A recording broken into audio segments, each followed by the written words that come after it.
Shalom, selamat pagi Bapak Ibu Saudara-saudara yang dikasihi oleh Tuhan Yesus Kristus. Jumpa kembali bersama saya Pendeta Eka di dalam renungan firman Tuhan pada hari ini, hari Kamis 13 Januari 2022. Sukacita dan damai sejahtera dari Tuhan kita Yesus Kristus kiranya menyertai Bapak Ibu Saudara sekalian yang pastinya mendatangkan kebahagiaan. Puji nama Tuhan. Sampai pada pembacaan kita hari ini, yakni Mazmur yang ke-10. Kiranya firman yang kita baca sungguh memberkati kita sekalian. Baik, sebelum kita akan merenungkan bagian firman yang kita baca hari ini, kita akan terlebih dahulu berdoa.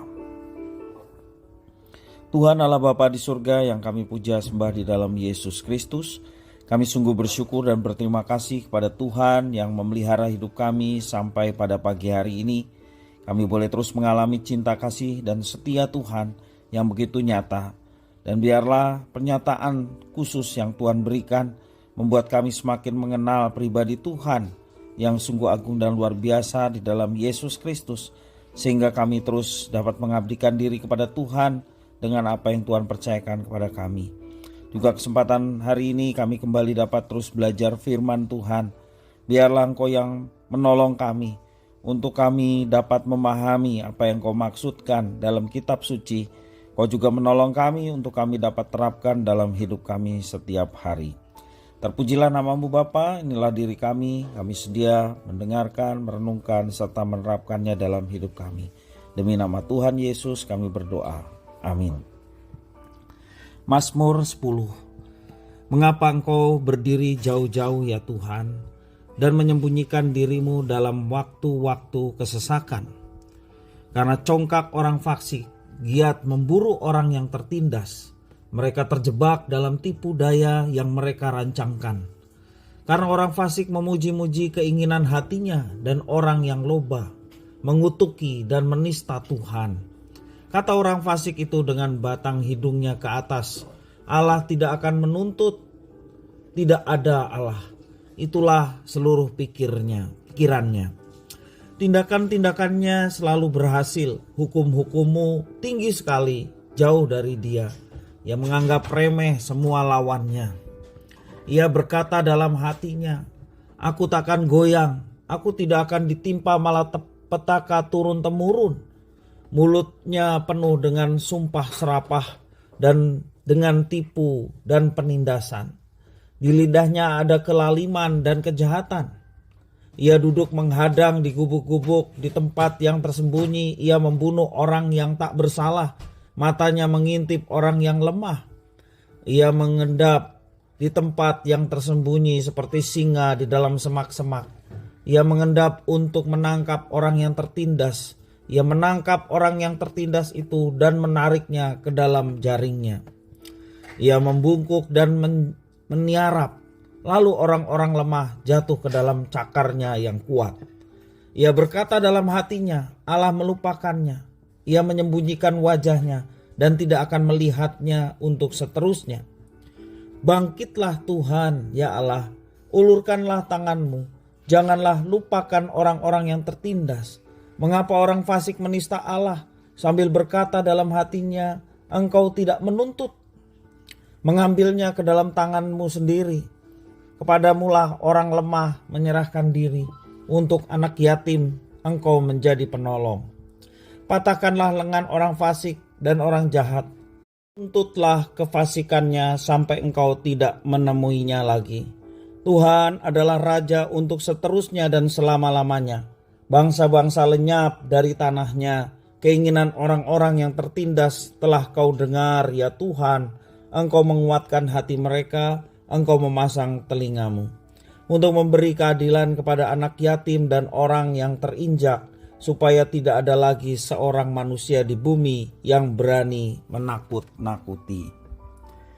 Bapak Ibu Saudara-saudara yang dikasihi oleh Tuhan, adakah orang jahat atau orang fasik yang enak dan makmur hidupnya? Banyak ya. Dan Mazmur pasal 10 ini memberikan satu penjelasan. Ada banyak orang yang fasik namun kehidupannya terlihat nyaman. Kita melihat ada aparat yang menyalahgunakan jabatannya untuk korupsi. rumahnya mewah, hidupnya kaya raya. Dan juga ada orang yang melakukan percabulan, badannya segar bugar, hidupnya penuh dengan kesenangan. Jujur, ketika kita lemah, seringkali kita iri melihat kehidupan mereka yang seperti itu. Kok hidup mereka lebih enak daripada orang yang hidup takut akan Tuhan? Jangan iri terhadap orang fasik. Itulah firman Tuhan bagi kita yang merasa iri kepada orang fasik. Saudara-saudara yang dikasihi oleh Tuhan, dalam Mazmur 10 kita bisa melihat gambaran orang fasik. Mereka adalah orang yang giat memburu orang yang tertindas. Itu di dalam bait yang kedua. Memuji-muji keinginan hatinya, mengutuki dan menista Tuhan. Bait yang ketiga. Merasa Allah tidak ada sehingga tidak akan ada yang menuntut apa-apa kepadanya. Bait yang keempat. Mengapa kita tidak perlu marah kepada orang yang berbuat jahat atau iri kepada orang yang fasik? Yang pertama, karena tidak ada gunanya. Dengan iri kepada mereka, apakah kita bisa mengubah keadaan kita? Tentu saja tidak. Karena itu kita tidak perlu marah, kita tidak perlu iri. Mengapa orang yang tidak takut akan Tuhan sepertinya hidup dalam kemujuran, dalam keberhasilan? Kita tidak perlu iri terhadap mereka karena semuanya itu tidak ada gunanya. Orang fasik secara duniawi tampak berlimpah berkat dan hidup enak. Namun penghukuman Tuhan pasti menimpa mereka karena Tuhan adalah hakim yang adil. Dan yang kedua, mengapa kita tidak perlu iri dan marah terhadap hidup orang fasik? Yang kedua, karena berkat duniawi bukanlah tujuan kita menjadi orang Kristen. Kita mengikut Kristus atau sebagai orang Kristen karena hendak mencari kerajaan Allah dan kebenarannya. Sebagaimana khotbah Yesus dalam Matius 6 ayat 33, Yesus mengatakan, carilah dahulu kerajaan Allah beserta kebenarannya, maka semuanya itu akan ditambahkan kepadamu. Kita diperintahkan tujuan utamanya adalah mencari kerajaan Allah dan menghadirkan kerajaan itu dalam kehidupan kita, maka yang lainnya akan ditambahkan. Bukan tambahannya dulu yang kita utamakan, tetapi adakah kerajaan Allah itu kita cari dan kita hadirkan dalam kehidupan kita setiap hari. Maka Tuhan sumber kekuatan dan pengharapan, Tuhan sumber segala berkat yang akan mencurahkan segala sesuatu yang diperlukan oleh umat yang dikasihinya. Tuhan tahu ada orang yang kaya raya dari hasil korupsi. Tuhan tahu ada orang yang menyalahgunakan kekuasaan untuk menindas rakyatnya. Kita pun tahu Tuhan adalah hakim yang adil, yang pasti bertindak sesuai dengan waktunya. Berbahagialah mengikuti Tuhan dalam kondisi apapun. Sekali lagi pesan firman Tuhan pada hari ini, janganlah iri kepada kemakmuran dan kenyamanan hidup orang fasik. Mari kita berfokus pada tujuan utama kita yang telah ditebus oleh Kristus. Hidup bagiku adalah Kristus, mati adalah keuntungan. Hidup bagi kita adalah memuliakan Kristus, melayani Kristus, menerapkan apa yang Kristus ajarkan, hidup seperti Kristus hidup. Dan itulah yang menjadi filosofi hidup kita sebagai orang-orang percaya. Dan percayalah, ketika nama Tuhan dimuliakan dalam kehidupan kita, maka Dia sumber segala berkat yang akan mencurahkan berkat-berkatnya sesuai dengan apa yang dibutuhkan dan diperlukan umatnya tepat pada waktunya.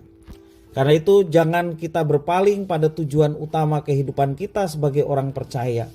Kita dipilih, ditebus, diselamatkan untuk hidup memuliakan Tuhan. Sebab segala sesuatu dari Dia, oleh Dia, kepada Dia, bagi Dialah kemuliaan sampai selama-lamanya. Puji nama Tuhan. Mari kita akan berdoa mengucap syukur atas firman Tuhan. Tuhan Allah Bapa, yang kami puja, kami sembah di dalam Yesus Kristus. Kami sungguh bersyukur atas firman Tuhan yang boleh kami belajar hari ini. Biarlah Roh Kudus memampukan kami untuk kami dapat mengertinya. Juga Engkau yang menolong kami untuk kami dapat genapi dalam kehidupan kami. Tujuan hidup kami hanya berfokus pada kemuliaan Tuhan. Ketika firman itu digenapi, ketika firman itu terlaksana, nama Tuhan dipermuliakan. Dan kami percaya Tuhan yang menuntun kehidupan kami.